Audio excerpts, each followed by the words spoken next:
मरीजों को हम लोग शुरुआती दौर में पेशेंट का कॉन्फिडेंस में, अगर मरीज को लगता है कि मैं आज ही बिना दिक्कत के बिना सपोर्ट के चल सकता हूँ तो ही कैन वॉक। मरीज का चलना फिरना 24 घंटे के दौरान ही स्वयं शुरू हो जाता है और जैसे जैसे कॉन्फिडेंस बिल्डअप होता है मरीज को हम लोग फुल वेट बेयरिंग दूसरे तीसरे दिन से शुरू कर देते हैं। मरीज वॉक करने के लिए जा सकता है, अपना डेली रूटीन का काम करने जा सकता है।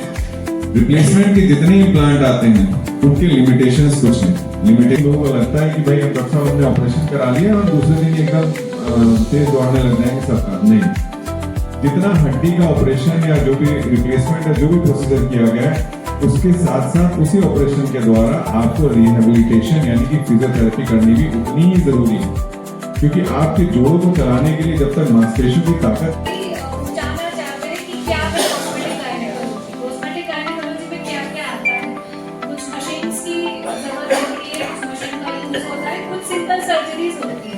सर्जरीज यानी कि मिनिमल इन्वेसिव सर्जरीज जिसमें बिना चीर काट के या तो मिनिमल चीरे के मार्फत बड़ा ऑपरेशन करना या जो भी उसकी दिक्कत है उसको कम करना। कॉस्मेटिक गायनेकोलॉजी में हमारे यहाँ पे 3 सब डिवीजन है। एक है लेजर।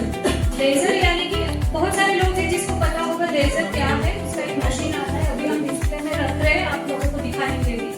उसमें एक लेजर जो बीम है उसके थ्रू जिस महिलाओं को कुछ डिलीवरीज के बाद नीचे ढीलापन हो गया, वजाइना में ढीलापन हो गया या एपिजियोटोमी यानी कि बच्चा जब डिलीवर होता है तो उनको चीरा लगता है, बच्चे को इजीली बाहर आता है तो वो चीरा ठीक से रिपेयर नहीं हो पाया, वहाँ पे स्कार हो गया या वहाँ ऐसे किसी ने रिपेयर कर दिया कि बहुत ही मतलब शेप खराब हो गया या महिला को उठने बैठने में दिक्कत हो रही है, हस्बैंड के साथ रहने में दिक्कत हो रही है, तो ये ठीक करने की जो प्रोसीजर है उसको बोलते हैं लेजर थेरेपी से हम vaginal rejuvenation. GD based procedure है। इसमें मरीज को ना भर्ती होना है ना रुकना है, बस आना है, ओपीडी में कंसल्टेशन कराना है, उसका प्रोसीजर का लाभ लेना है और घर चले जाना है। ना इसमें उसको कुछ रेस्ट लेना है, ना इसमें एनेस्थेसिया की जरूरत है, ना उसको चीरफाड़ करने की जरूरत है, बस ये ओपीडी बेस्ड प्रोसीजर है। हम लोग उसका आयुष्मान का तो कॉस्मेटिक गायनेकोलॉजी का नहीं होगा, देखिए कॉस्मेटिक्स के लिए ना थेराप्यूटिक्स के लिए अच्छा रहता है, ये कॉस्मेटिक्स के लिए गवर्नमेंट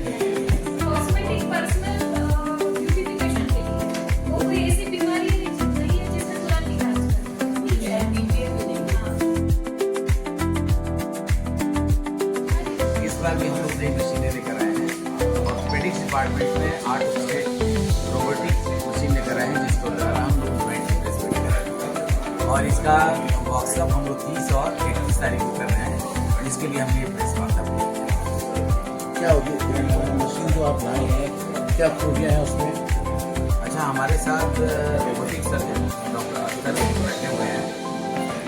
मैं चाहता हूँ कि इसके बारे में विस्तार से आप बताएंगे। इस मशीन से हम लोग हिप जॉइंट और नी जॉइंट दोनों की सर्जरी करने के काबिल है मशीन, और मशीन जो हर चीज का एडवांसेस होता है तो रिसेंट एडवांसेस है मशीन। इसकी मदद से बाकी जितने भी सर्जरी का एडवांटेज चाहे सर्जिकल टाइम कम होना, ब्लीडिंग कम होना, जल्दी मोबिलाइजेशन होना, ये सारी फैसिलिटी बेटर हो जाएंगी इस मशीन के द्वारा। की बात किया जाए तो कितना समय इसमें लगता है एक बार से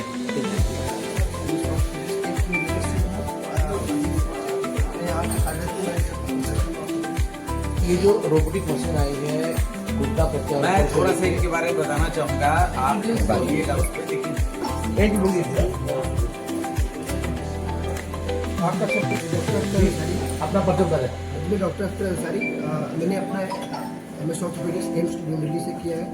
मैंने फिर वहीं पे 3 साल की सीनियर रेजिडेंसी किया जिसमें एक्सक्लूसिवली मेरी ट्रेनिंग जो है वो जॉइंट रिप्लेसमेंट टीम के साथ हुई है। तो अभी हमने यहाँ पे ज्वाइन किया है और हमने लेटेस्ट जो है हमारे पास रोबोटिक वो हम यहाँ पर लेकर आए हुए हैं जॉइंट रिप्लेसमेंट में। अच्छा, ये जो रोबोटिक जॉइंट रिप्लेसमेंट की जो मशीन आई हुई है इससे पेशेंट को कितना फायदा है नी रिप्लेसमेंट? जिसे जो देखिए जो नॉर्मल कन्वेंशनल नी रिप्लेसमेंट होता है उससे तो as compare to the robotic काफ़ी ज़्यादा एडवांटेज है। एक तो हमारे जो एक्यूरेसी होती है और प्रिसीजन वो बेटर हो जाता है। हम CT scan guided pre of planning करके अपनी जो प्लान होता है उसको एस्टिमेट करते हैं। उसके बाद जो होता है सर्जिकल टाइम हमारा जो होता है कम लगता है। ऑपरेशन में जो ब्लीडिंग होती है वो कम होती है। सॉफ्ट टिश्यू इंजरीज और जो भी होता है डाइसेक्शन कम होता है, जिसकी वजह से पेशेंट को ऑपरेशन के बाद जो होता है पोस्ट ऑपरेटिव पेन कम होता है और वो जल्दी रिकवरी करते हैं, अपनी डे टू डे एक्टिविटी में भी जल्दी they can return to their work. Sir robot से करने में अभी जैसे हमने अभी पहले आपको बताया, जो नॉर्मल कन्वेंशनल नी रिप्लेसमेंट का हमारे यहाँ पैकेज है वो 2 लाख का है, रोबोटिक्स में हम 75,000 हम बढ़ जाते हैं। डॉक्टर साहब, एक सवाल आपसे है कि बहुत सारे ऐसे भी मरीज हैं कि जो उतना मेंटेन नहीं कर पाएंगे, पैसा उनके पास उतना नहीं रहेगा, तो ऐसी कंडीशन में आपका हॉस्पिटल क्या करेगा उन लोग? चैरिटेबल काम के लिए पॉपुलर हॉस्पिटल हमेशा फेमस रहा है। हम लोग जैसे जो मरीज हमें यही बताते हैं कि बहुत सारे हॉस्पिटल जितना कमाते हैं उतना मैं छोड़ता हूँ। तो आप इससे समझ सकते हैं कि जो भी मजबूर मरीज है, उसको जोड़ों में दर्द है, जॉइंट रिप्लेसमेंट की ज़रूरत है, आयुष्मान की फैसिलिटी है तो बहुत अच्छा है, हम आयुष्मान में ही करेंगे। नहीं है तो कैश में हम लोग जो चार्जेज अपना 1.5 लाख रुपया रखे हैं उसमें 20% का हम लोग छूट देकर उसको 1.5 लाख के लगभग में हम लोग इस सर्जरी को करेंगे। काशी वासियों को आज क्या संदेश देंगे प्रेस वार्ता के माध्यम से? चिकित्सा में लगातार सुधार होता जा रहा है। जीवन को बेहतर बनाने के लिए सारे विभागों में कुछ न कुछ नए तरकीब आते जा रहे हैं। पूर्वांचल की जनता का सौभाग्य है कि यहाँ पर धीरे धीरे बड़ी बड़ी फैसिलिटी आ रही हैं, जिसमें पॉपुलर हॉस्पिटल हमेशा कुछ न कुछ लेकर आता है।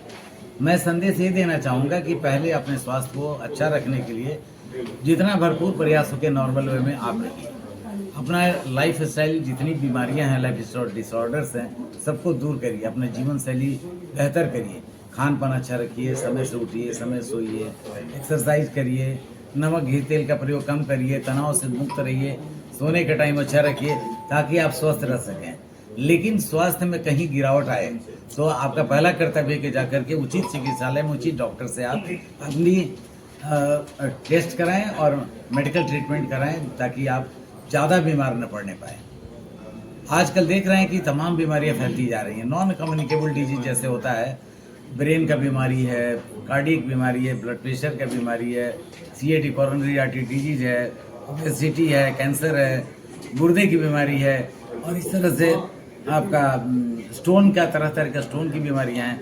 सब बीमारियां आदमी को जकड़ती जा रही हैं क्योंकि हमारी जीवन शैली अक्सर बहुत खराब होती जा रही है।